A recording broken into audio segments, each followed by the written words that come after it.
com esta vista absolutamente soberba neste fim de tarde, não podia haver de facto melhor inspiração. Estou, como tiveram a oportunidade de ver na imagem, do lado de Gaia, de Vila Nova de Gaia, portanto com a vista da Ribeira do Porto, do centro histórico, e no entardecer com as luzes é de facto uma visão absolutamente incrível. E o que é curioso é que nos últimos tempos nós estávamos habituados a ver o centro histórico do Porto, e de resto creio como acontece também em Lisboa, em todas as cidades, com muita gente, e particularmente com turistas e estrangeiros. E a diferença neste momento é que vemos, eu passei do outro lado junto à Ribeira e agora aqui do lado de Gaia, e obviamente não há turistas, não há estrangeiros, portanto a cidade está povoada pelos seus habitantes que, se quiserem, redescobrem os espaços mágicos, e de facto não há como a Ribeira do Porto e de Vila Nova de Gaia junto ao Rio Douro.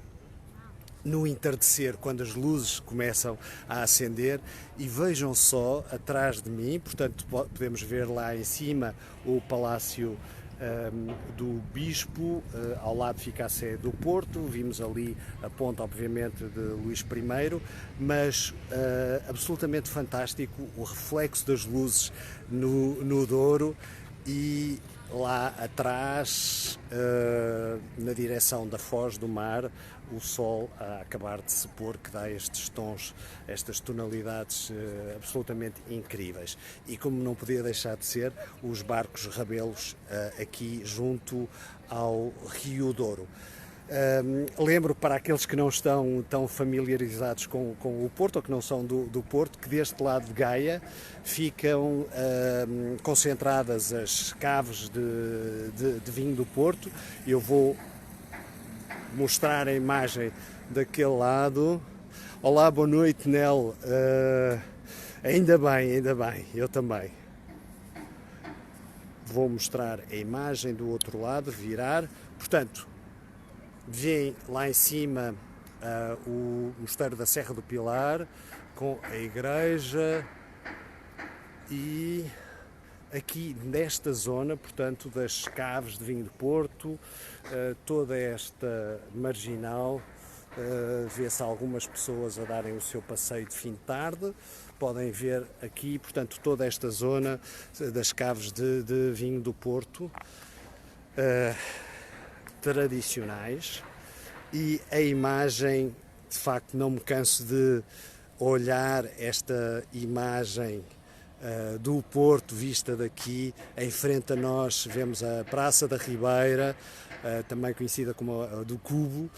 Lá no meio, vou mostrar aqui mais, a Torre dos Clérigos, o ícone da cidade, obviamente. Estão a ver lá no meio, ali na perspectiva da Praça da Ribeira, e aqui mesmo em frente a nós a visão dos barcos Rabelo. Olá, José Rodrigues, um abraço do Porto para Londres. O Porto é lindo, mano, é verdade, é mesmo.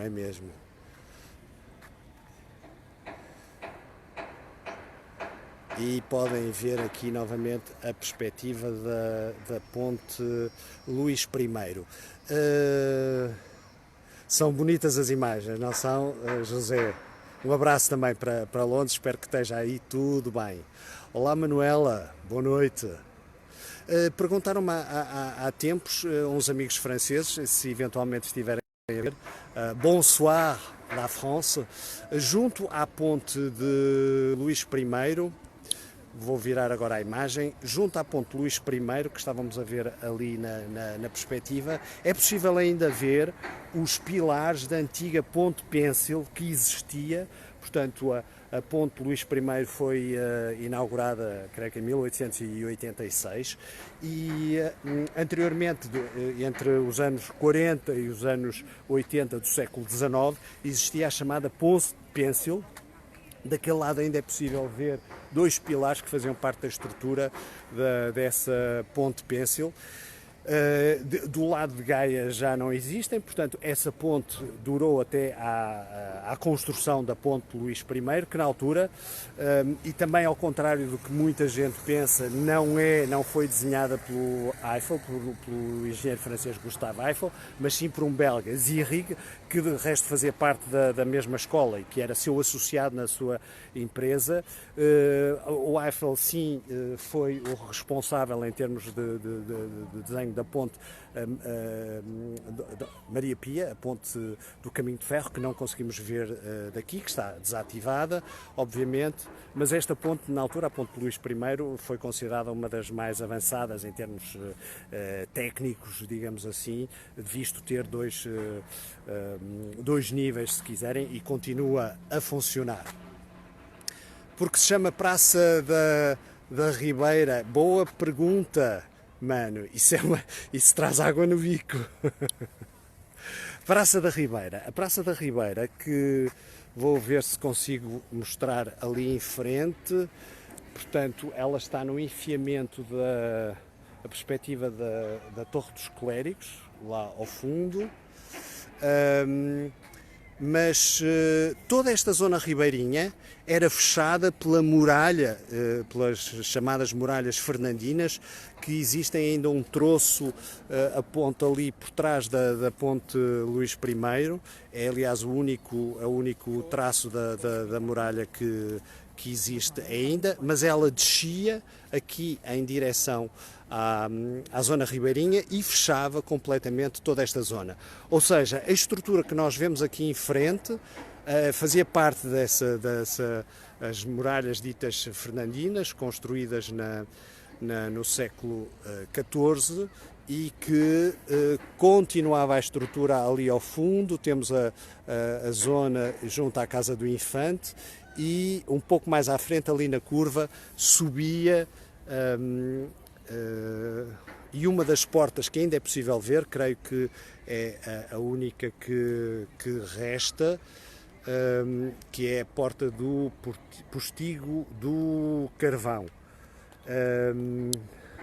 E com isto, mano, eu creio que me perdi na pergunta que tinhas feito. Mas a Praça da Ribeira sempre foi, digamos, das zonas mais emblemáticas do Porto.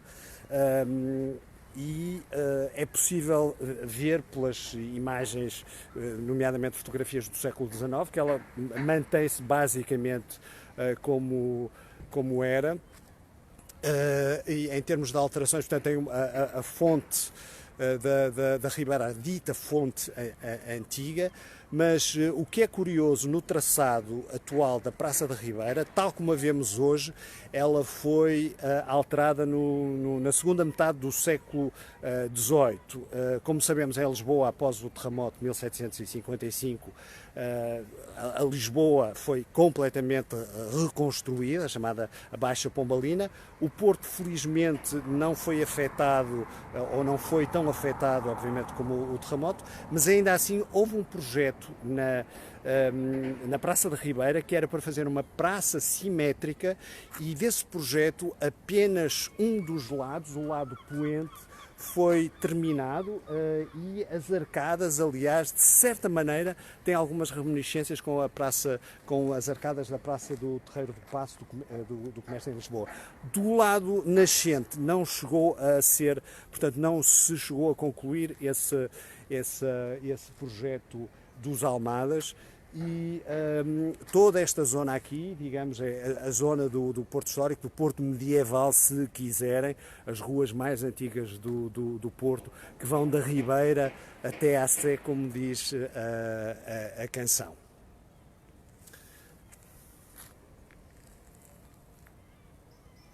Nesta zona também vou mostrar a imagem do outro lado.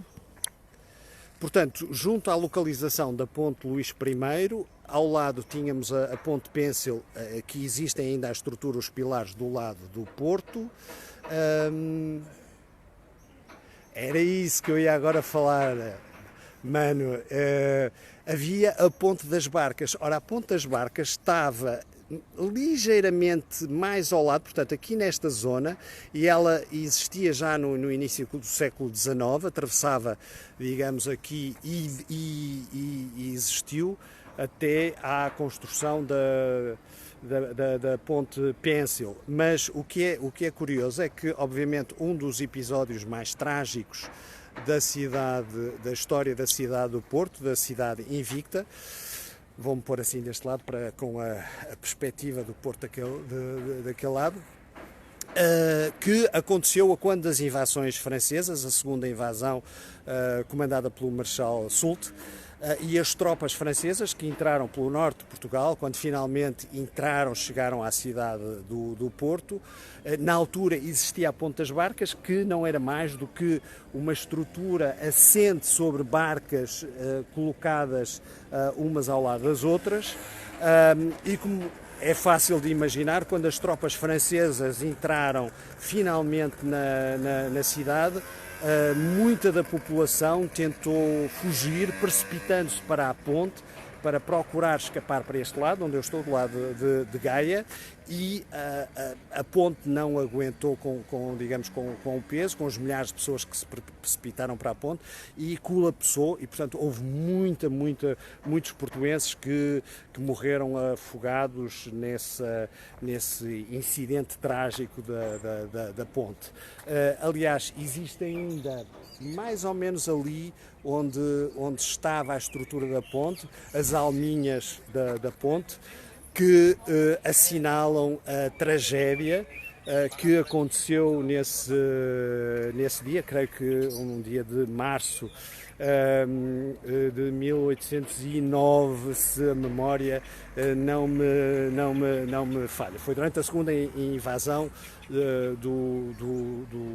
francesa, comandada pelo Marechal Soult. Os franceses nessa altura não ficaram aqui muito tempo, depois retiraram, mas esse episódio ficou para sempre ligado à cidade do Porto. Um outro episódio, curiosamente, também muito marcante, tem a ver com o próprio título da cidade do Porto. A cidade é conhecida, vou mostrar deste lado a imagem novamente para poderem ver o final de tarde ali ao fundo, a ponte da Arrábida. Lindíssimos estes tons, digam lá se não é de facto uma maravilha, não podia ter melhor inspiração. Agora com o passo do Bispo Episcopal lá em cima e também iluminado. Olá, Tosé. Nossa, é verdade. Obrigado. Dizia eu, um dos episódios também que estão ligados à cidade do Porto e à história do Porto tem a ver com as lutas liberais e com este local onde eu me encontro. Porquê? Como sabem, após a morte do rei Dom João VI, Dom Pedro era imperador do Brasil, Dom Pedro I, mas obviamente ele era o herdeiro do trono de Portugal, e ele assume o título como Pedro IV de Portugal, e é ao início da Guerra Civil, que vai completamente dilacerar o país nos próximos anos. E Dom Pedro abdica na sua filha mais velha, a princesa Maria da Glória, que tinha nascido no Rio de Janeiro em 1819, e depois de abdicar do trono do Brasil, ele vem para a Europa para reclamar. Lembremos que Dom Miguel, entretanto, tinha assumido, digamos, tomado o trono de Portugal como Miguel I, rei absolutista, e Dom Pedro volta para a Europa para reunir as tropas e desembarcar em Portugal, dando assim início às lutas e reclamando o direito da sua filha, a rainha Dona Maria II. O ponto de desembarque, como é conhecido, foi aqui perto do Porto, em Pamplido,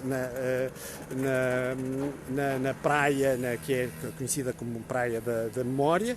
Portanto, os bravos do Mindelo, como eram conhecidos, eles desembarcaram nessa zona e entram no Porto As tropas absolutistas, entretanto, tinham abandonado o Porto e Dom Pedro vai se instalar aqui, primeiro no Palácio dos Carrancas, onde está hoje instalado o Museu Nacional de Soares dos Reis, mas que era foi mais tarde Paço Real dos Braganças, no Porto, e posteriormente as tropas miguelistas vão cercar o Porto, um cerco que foi terrível durante um ano praticamente, e Dom Pedro, a uma dada altura, vai ter de sair do Paço dos Carrancas e vai para um outro, sobe mais para o interior da cidade, para a Rua de Sedufeito, instala-se num outro passo.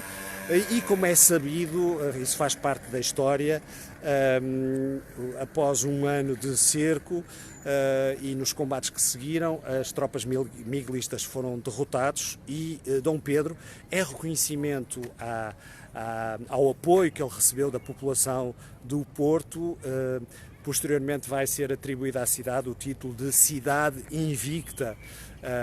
E como sabem, ele determinou deixar à cidade o seu coração, que após a sua morte em 1834, salvo erro, vai ser entregue pela sua filha, já a rainha Dona Maria II, e está depositado atualmente na Igreja da Lapa, no Porto. Há, aliás, um vídeo muito interessante no YouTube que podem ver essa cerimónia. Há poucos anos abriram, digamos, o local onde está o cofre, se quiserem, é um vaso em cristal onde está depositado o coração de Dom Pedro, e que faz parte, é uma das histórias que eu considero mais bonitas da cidade do Porto, a Cidade Invicta. E para terminar este direto aqui do Porto, vou-vos deixar com as imagens novamente daquele lado deste início